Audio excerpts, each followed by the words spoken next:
جاوید سلطان کے سامنے کلمہ حق کہنے کی داعی عاصمہ جہانگیر نے اس مقولے پر اپنی آخری سانس تک عمل کیا۔ انہوں نے ملاؤں، فوج، ججز، سیاستدانوں اور ہر طاقتور کے سامنے کلمہ حق ادا کیا اور ہمیشہ پیچھے ہوئے طبقوں کا دفاع کیا۔ اپنے اس مشن کے دوران عاصمہ جہانگیر نے بے شمار دھمکیوں اور حملوں کا سامنا بھی کیا، لیکن وہ نہ تو گھبرائیں اور نہ ہی پیچھے ہٹی۔ 11 فروری سن 2018 کو کینسر کے ہاتھوں شکست کھا جانے والی عاصمہ جہانگیر اپنے پیچھے مزاحمت کی ایک ایسی شاندار روایت چھوڑ گئیں کہ جو آج بھی لوگوں کو آمریت، سماجی ناانصافی اور ظلم و بربریت کے خلاف آواز بلند کرنے اور جم کر لڑنے کا حوصلہ بخشتی ہے۔ جو لوگ عاصمہ جہانگیر کی جدوجہد کو سمجھنا چاہتے ہیں وہ 60 کی دہائی کا تصور کریں۔ ملک میں جنرل ایوب خان کا مارشل لاء نافذ ہے، جمہوریت کی بحالی کی تحریک چل رہی ہے، محترمہ فاطمہ جناح اس کی قیادت کر رہی ہیں، عوامی لیگ کو غدار قرار دیا جا چکا ہے۔ ایسے میں ایک شخص ہے جو کہ اشرافیہ کے طبقے سے تعلق رکھتا ہے، لیکن اس کے دل میں غریبوں کا درد ہے۔ اس کا نام ملک غلام جیلانی ہے۔ وہ لاہور میں رہتا ہے اور مشرقی پاکستان کے بنگالی عوام اسے اتنے ہی محبوب ہیں جتنے پنجابی یا پشتو۔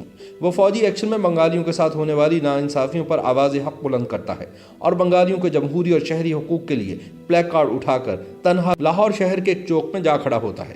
لوگ اس تنہا آدمی پر آوازیں کستے ہیں، اسے غدار کہتے ہیں۔ یہ بھول جاتے ہیں کہ اس نے سن 1958 کی فوجی آمریت کے خلاف احتجاج کرتے ہوئے اپنے اعلیٰ عہدے سے استعفیٰ دے دیا تھا اور عوامی لیگ کے شیخ مجیب الرحمان کی گرفتاری اور اس وقت کے مشرقی پاکستان میں ہونے والی خونی داستان ستم کے خلاف آواز بلند کی تھی۔ پھر وہ جیل جاتا ہے۔ اس بہادر آدمی کی باشعور اور نوعمر بیٹی یہ سب کچھ دیکھ رہی ہے۔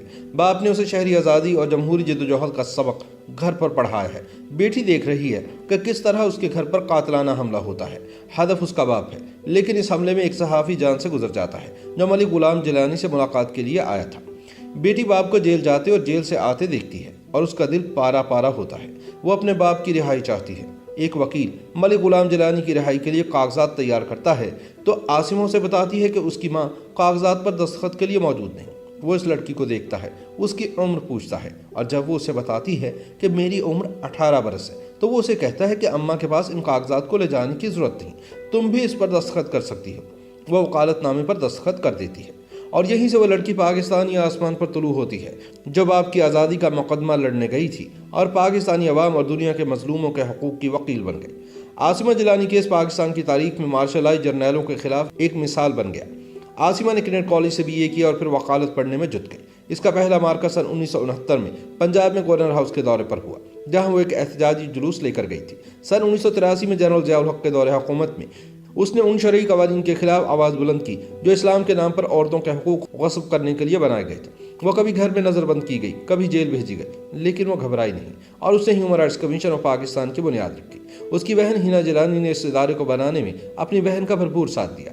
سر ہتھیلی پر رکھ کر عاصمہ، ہنا، آئیے رحمان اور عزیز صدیقی وغیرہ نے پاکستان میں انسانی حقوق، عورتوں، بچوں اور کچلی ہوئی اقلیتوں کے حقوق کے لیے مسلسل جدوجہد کی۔ سر ہتھیلی پر رکھنا عاصمہ اور ہنا کے لیے محاورہ نہیں، حقیقت تھی۔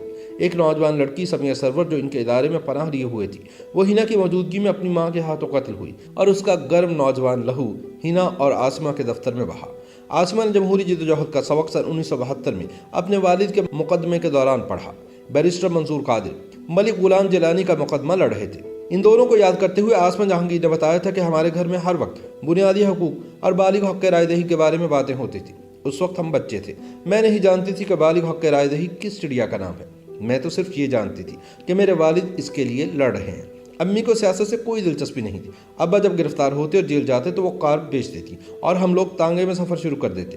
ہمارا گھر کرائے پر چڑھا دیا جاتا اور ہم اپنے نانا مولانا صلاح الدین کے گھر چلے جاتے۔ عاصمہ نے اس نوجوان سے عشق کیا جس کے گھر کی دیوار ان کے گھر سے ملی ہوئی تھی۔